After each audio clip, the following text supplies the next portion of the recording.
Pranjal Singh Rathore and you watching Pranjal Audio. Welcome to this channel and जो आज मैं आपको बात बताने वाला हूँ कि आज एक जो बुक है, ठीक है, ये बहुत ही अच्छी बुक है, बहुत ही पतली बुक है, ठीक है ना। आप सभी पढ़ सकते हैं, एग्ज़ाम वॉरियर, ठीक है ना, एग्ज़ाम वॉरियर। तो एग्ज़ाम वॉरियर एक ऐसी बुक है, इस बुक को पढ़ने के बाद और या फिर मेरा वीडियो देखने के बाद आप एग्ज़ाम से टेंशन लेना या फिर एग्ज़ाम जो डर लगता है ना, वो सब आपका छूट जाएगा। कैसे ये होगा, ठीक है। तो very special thanks to the our prime minister sir Narendra Modi, ठीक है ना, नरेंद्र मोदी सर। एग्ज़ाम हो रहे हैं, एग्ज़ाम से आपको कभी डर नहीं लगेगा, या तो आपका बोर्ड के एग्ज़ाम हो, या तो आपका क्या बोलते हैं कॉम्पिटिटिव एग्ज़ाम हो, या फिर आपका कोई अंडर ग्रेजुएट एग्ज़ाम हो, या फिर पोस्ट ग्रेजुएट कोई भी आपका एग्ज़ाम हो, ठीक है ना। हाई लेवल भी एग्ज़ाम हो, हाई लेवल एग्ज़ाम भी हो, नेशनल लेवल भी एग्ज़ाम।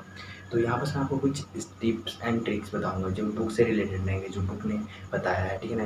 ये बुक नरेंद्र मोदी सर ने लिखी है, तो बहुत ही खूबसूरत लिखी है इस बुक को, ठीक है ना। ये हिंदी और इंग्लिश दोनों में अवेलेबल है, ठीक है। अब मैं आपको बताता हूँ, अपने व्यूज़ भी बताऊँगा इस वीडियो में, ठीक है। तो सीरीज चलने वाला है इस बुक के रिलेटेड की ट्रिक्स हैं, उसको मंत्रा बोले हैं, ठीक है, मंत्रा, ठीक है ना। मंत्रा, तो मंत्रा जो है कि आपका एक मंत्रा, दो मंत्रा है, जितना भी है, तो वो क्या है 25 है, तो उसको मैं 4 में डिवाइड करके, ठीक है ना, मतलब 4 वीडियोज़ इसमें मैं लाऊंगा, पर्टिकुलर 6 टॉपिक आ जाएंगे उसमें। तो अब मैं आपको बताता हूँ फर्स्ट, ठीक है। तो फर्स्ट टॉपिक है, फर्स्ट है exams are the festival, let's celebrate them. तो इसका जो फर्स्ट मंत्रा है, ये फर्स्ट टॉपिक है, फर्स्ट पॉइंट है कि जो एग्ज़ाम है उसे अभी तक किसी ने दर्जा नहीं दिया गया था कि एग्ज़ाम क्या होते हैं। तो एग्ज़ाम को नरेंद्र मोदी सर ने ऐसे बताया गया है कि एग्ज़ाम्स आर द फेस्टिवल। अब जब मैं अपनी बात करूँ कि फेस्टिवल क्या होता है, कि अगर आप इंडियन फेस्टिवल की बात करें कि आप हिंदू जैसे या आप क्रिश्चियन है, तो आप सब अपने फेस्टिवल के लिए क्या करते हैं, वेट करते हैं। तो कैसे है कि दिवाली हो, होली हो, ठीक है, आपका ईद हो, या फिर आपका क्रिसमस हो, आपका कोई भी है फेस्टिवल हो, अब सभी के लिए, ठीक है ना। तो आप क्या करते हैं, उसके लिए पहले से प्लानिंग करना स्टार्ट कर देते हैं। जैसे अब दिवाली आ रही नवंबर पे, तो मैं उसके लिए मैं क्या करूँगा, पहले से ही तैयारी करना स्टार्ट कर दूँगा। तो या तो अपने लिए मैं कुछ कपड़े खरीद दूँगा, या तो मैं क्या करूँगा कि कुछ घर का सामान ले लूँगा। तो ये क्या प्रिपरेशन चल रहा है। तो वही है, आप अपने एग्ज़ाम के लिए ऐसा कोई तैयारी नहीं करते, या तो अभी तक आप इस वीडियो के पहले तक आप ऐसा कुछ सोचे भी नहीं होंगे कि यार कोई एग्ज़ाम को फेस्टिवल ही बोल रहा है या फिर पकड़ा थोड़ी ना। तो वही चीज़ है कि एग्ज़ाम आर द फेस्टिवल, मतलब आप उसे एक फेस्टिवल की तरह मनाएं कि क्या पढ़ाई से रिलेटेड है ना, जो आप उसमें इंटरेस्ट लग रहा है, आप पढ़ाई कर रहे हैं, तो उसमें इंटरेस्ट कैसे आएगा, ठीक है, प्रिपरेशन करना पड़ेगा।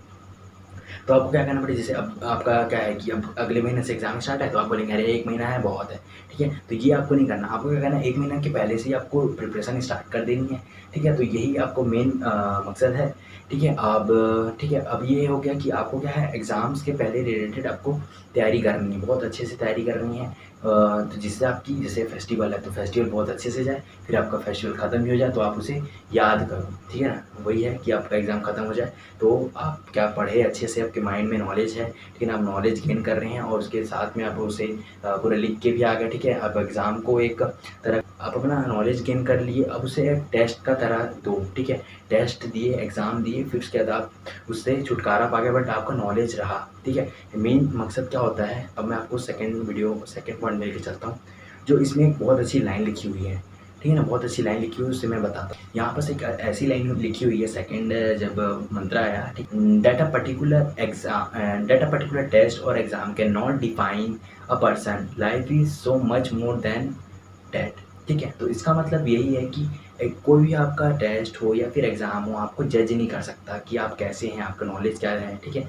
एग्ज़ाम हो या टेस्ट हो, अब मैं रिज़ल्ट के में जाता हूँ कि आपका कोई रिज़ल्ट भी आ गया, ठीक है, वो आपको डिसाइड नहीं करता यार आपका 60% आया तो यार आपका तो पूरा करियर भी ख़राब है। ऐसा कोई डिफाइन नहीं है। ऐसा अब्दुल कलाम, इसमें एक एग्ज़ाम्पल भी दिया गया कि अब अब्दुल कलाम जो सर हैं, उसने भी यही चीज़ अपनाया और अपने, है ना, अपने लाइफ में भी देखा गया है कि उनका बायोपिक भी आप पढ़ सकते हैं, ठीक है। अब्दुल कलाम सर को सब जानते हैं, एपीजे अब्दुल कलाम, ठीक है। तो एपीजे अब्दुल कलाम का मैं पूरा फुल फॉर्म बताता हूँ, ठीक है। यहाँ बस शायद में भी यहाँ पर शो हो जाएगा, ठीक है, थोड़ी देर में। अबुल अबुल पाखिर जैनुलब्दीन अब्दुल कलाम, ठीक है। तो बहुत सारे को पता नहीं होगा, तो मैं आपको बता देता हूँ, ठीक है ना। तो ये अवेयरनेस का भी एक पार्ट है कि आपको पता होना चाहिए, ठीक है। तो अब मैं आपको बता दिया, ठीक है। अब क्या है कि इसी में ही मूवी देखे होंगे जो बहुत फेमस हुआ है, और अभी तो सभी देख लिए होंगे, सुशांत सिंह का, है ना। सब गैस कर लीजिए, पहले ही बोल दीजिए, ठीक है। शायद आप बोल रहे होंगे छिछोरे, हाँ, मैं वही बात कर रहा हूँ। छिछोरे जो एक मूवी है, वो क्या है कि आपको एक एक वहाँ पास एक फ़ेमस डायलॉग है वहाँ पास कि आप आपका रिज़ल्ट डिसाइड नहीं करता कि आप लूज़र हैं या नहीं, आपकी कोशिश डिसाइड करती है। तो यही बात अपने लाइफ़ में भी लगाइए, आप कितना कोशिश कर रहे हैं, आप ये सोचिए कि आप एग्ज़ाम से पहले कितना तैयारी कर सकते हैं, आप और कौन-सा टेक्निक है आप यूज़ कर सकते हैं। उसके बाद आप रिज़ल्ट का तो टेंशन लीजिए ना। एग्ज़ाम कह रहा था कि आपको एग्ज़ाम से तो डरना नहीं, तो ये जो मैं वर्ड बोल रहा हूँ ना, एग्ज़ाम से डरना नहीं है, तो ये आप ठान लीजिए यार, कभी भी आप एग्ज़ाम से डरिए मत, ठीक है? उसके लिए थोड़ा-सा प्रिपेयर भी कर लिए ना, जैसे आपका तो बहुत लोग बोलते हैं मेरा मंडे टेस्ट रोज़ है, या फिर मेरा मिड टर्म आ रहा है, या फिर एग्ज़ाम नहीं आ रहा है, तो उसके लिए सबके लिए हल्का-सा प्रिपरेशन, जैसे आपका टेस्ट आ रहा है तो आप हल्का-सा प्रिपरेशन भी करके आते हैं, तो आप क्या है कॉन्फिडेंट आप एग्ज़ाम दे सकते हैं, ठीक है? तो ये आपका एक मेन मोटिव है। अब थर्ड मैं लेके चलता हूँ, थर्ड पॉइंट क्या है कि laugh in and laugh out, ठीक है? जब भी आप एग्ज़ाम हॉल जाएँ, तो आप हँसते हुए जाएँ, और जब निकलें तो आप हँसते हुए जाएँ, ठीक है? तो हँसना क्या ज़रूरी नहीं है, ठीक है ना? स्माइल करना ज़रूरी है, ठीक है? अब सबके सामने हँस तो नहीं सकते, बट स्माइल कर सकते हैं। स्माइल करने से क्या होता है, आपको कॉन्फिडेंस भी आता है, ठीक है? और एक चीज़ मैं आपको बहुत पहले से ही बताता आ रहा हूँ कि स्माइल करने का कोई रीज़न मत ढूँढिए, या कि मैं स्माइल कर रहा हूँ या तो मेरे को थोड़ा देर में कोई नज़र न लग जाए, जिसके कारण मैं स्माइल जो कर रहा हूँ वो बेकार हो जाए, ऐसा टाइप का कोई सोचता है, या फिर बहुत सारा मिथ है इसके ऊपर, ठीक है? तो कभी भी स्माइल करने का कोई रीज़न नहीं सोचना चाहिए यार, स्माइल करिए, ठीक है? या एग्ज़ाम आपका कोई आपका दोस्त मिल गया आपको ना एग्ज़ाम हॉल से पहले, तो बोले यार बहुत हँस रहा है यार, बहुत अच्छा कॉन्फिडेंस, नहीं भाई मैं ऐसे ही हँसता ही हूँ, ठीक है? तो वैसे ही मैं एक बात बता दूँ, जो है ना वो एग्ज़ाम से हॉल में आता है तो भी हँसता रहता है, और जब निकलता है तो भी, तो उसको सब बोलते हैं यार तू इतने हँसता क्यों है, कि तेरा एग्ज़ाम अच्छा गया?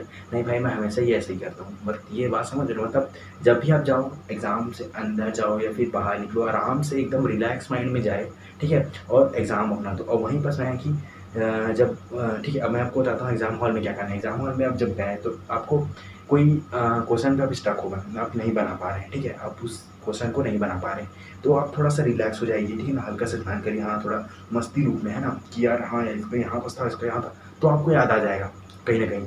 बट आप टेंशन ले लेंगे, स्ट्रेस ले लेंगे, और आप वहीं बैठे रहेंगे और एक ही क्वेश्चन पे लगे रहेंगे, तो ऐसा नहीं होता। आप उसे आराम से भी सोच समझ के रिलैक्स होके याद कर लीजिए, या नहीं है तो आप आगे बढ़िए और टेंशन फ्री के उसके बाद जब आप आगे बढ़ गए हैं उस क्वेश्चन के बाद, तो आपको उस क्वेश्चन में स्टक नहीं होना है जो आप पहले छोड़ चुके हैं, उसे भूल जाइए। अभी जो आपका अभी प्रेज़ेंट कंडीशन चल रहा है, प्रेज़ेंट जो क्वेश्चन है उसके में फ़ोकस करिए कि आपको अगर जो 5 नंबर है उसमें कंप्लीट मिल जाए, और पहले का तो मैं कर लूँगा फिर से आके उस क्वेश्चन को। बस यही है। और जब आप एग्ज़ाम हॉल से निकलिए तो आप एकदम हल्का सा स्माइल करके निकलिए, और किसी से तो मेनली आप बात मत करिए यार कौन सा ये क्वेश्चन है बता दे तो यार ये। जब एग्ज़ाम खत्म हो गया तो उसको भी बोल दें, है ना? दोस्त आपको कोई बोलेगा, गर्ल्स के लिए भी अगर आपकी कोई बोले मैंने बताना यार ये कौन सा कहाँ सा लिखा है कि नहीं, तो यार उसको बोल घर जाके बताऊँगी, है ना? मतलब बात को टाल दो जैसे भी करके, और अपने घर पहुँच जाओ। तो ये होता है स्माइल करते रहने का, ठीक है? तो ये थर्ड टॉपिक था। अब आता है जो फोर्थ टॉपिक है, बी द वॉरियर और नॉट द वॉरियर, है ना?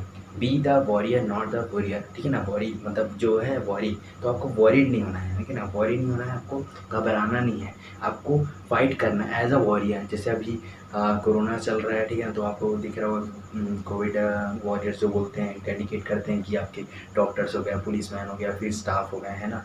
क्लींजिंग स्टाफ हो गया, तो उन लोग क्या कर रहे हैं, फाइट कर रहे हैं, कोरोना वायरस को कम करने का कोशिश कर रहे हैं, हेल्प कर रहे हैं, तो ये हो गया एक फाइट करना। तो आपको भी बताया कि फ्रीडम फाइटर जो होता है, आप क्या करते हैं ना, लड़ना स्टार्ट कर देते हैं ना, मतलब लड़ता है ना? अपने जितना भी स्किल रहता है अपना फुल दे देता है, ठीक है ना?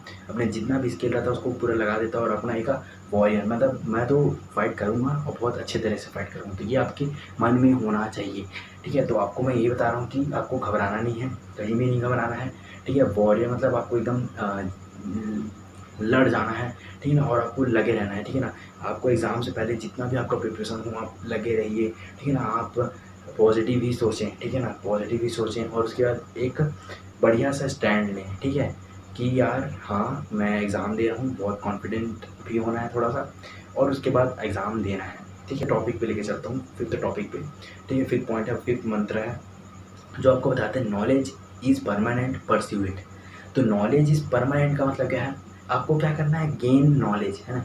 इसका मतलब वही है कि आपको पूरे जो साल भर जो होता है, जैसे आपका आप स्कूल में या फिर कॉलेज में आपका एक पूरा सेशन बनता है 2020 टू 2021, ठीक है। या टिंग आपका जुलाई से स्टार्ट होता है या फिर अप्रैल से भी अभी स्टार्ट होने लगा है। अप्रैल से लेके जो लास्ट मार्च जो आपका एग्ज़ाम होता है पूरा फाइनल एग्ज़ाम, तो वहाँ तक का जो एक पूरा सफ़र होता है ना, उसमें आप क्या करिएगा कि आप नॉलेज गेन करेंगे यार, है ना। आप उस चीज़ को मिस मत करो। कुछ भी टॉपिक आ रहा है उसे आपको बोरिंग लग रहा है, पढ़ो यार। और देखो यार, बात ये है कि आप हर चीज़ को पढ़ना सीखें ना, लर्न करना सीखें।